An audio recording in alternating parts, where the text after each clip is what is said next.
Alright. Not too shabby. Take it. You gotta set the blower on these, so you just use your meter. It's pretty simple. Follow the fucking instructions. Follow the instructions to set the blower. I'm not gonna go over that because it's really simple. Fucking just goddamn read. Alright. Now this one.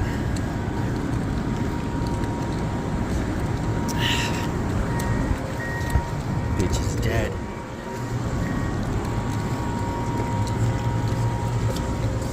Alright. Here we go. Alright, back on this thing. I had a broken bracket. I was able to find a scavenger bracket that's not broken, hopefully. That'd be funny, wouldn't it?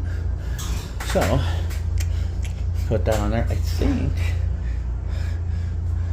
So I'm pretty sure the blade's the same too, but this motor's 115, so we'll put this motor on that bracket.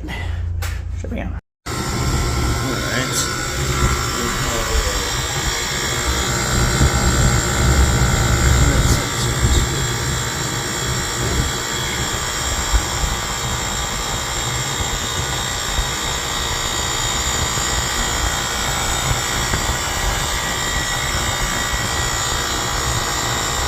There's the current sensor.